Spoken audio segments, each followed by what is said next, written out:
hindi ka man nag-successful sa buhay mo ngayon, huwag kang mag-alala. Darating at darating din ang panahon na magsa-successful ka balang araw. Huwag lang tayong tumigil sa ating mga pangarap. Huwag tayong huminto, sapagkat ang Diyos ay may inilaan para sa atin.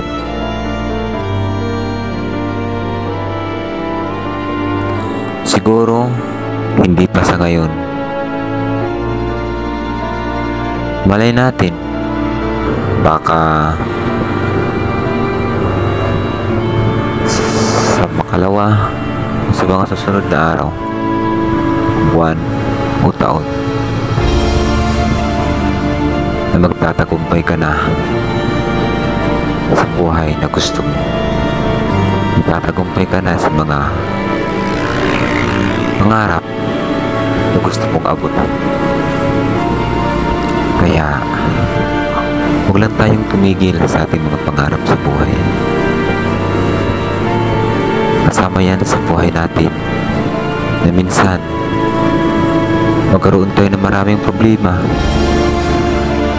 na parang gusto mo nang sumuko sa laban na iyong nasimulan, pero hindi pala dapat sumuko.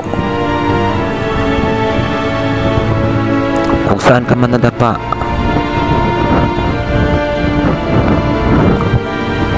ay dun ka rin babangon. Dahan-dahan kang bumabangon para ituloy at matupad mo ang iyong mga pangarap sa buhay. Ganyan talaga ang buhay natin dito sa mundo.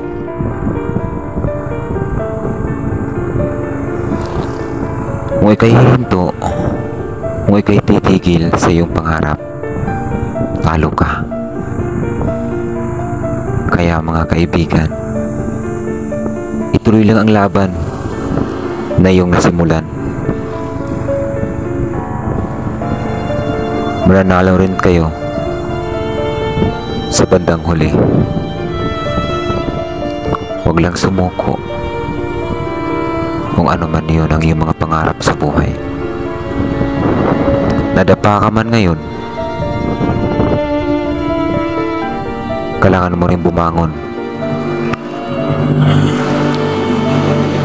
Huwag tayong magpatalo sa mga pagsubok na napagdaanan natin ngayon. Normal na lang yan sa buhay natin dito sa mundo. Makakaranas ng mga pagsubok na sobrang bigat, na akala mo'y katapusan mo na, na akala mo'y hindi ka na makakaraos o makakaahon.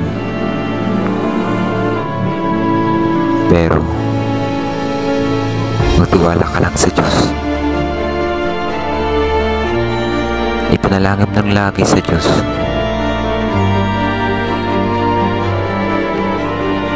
na magtagumpay ka sa iyong laban, na magtagumpay ka sa iyong pangarap.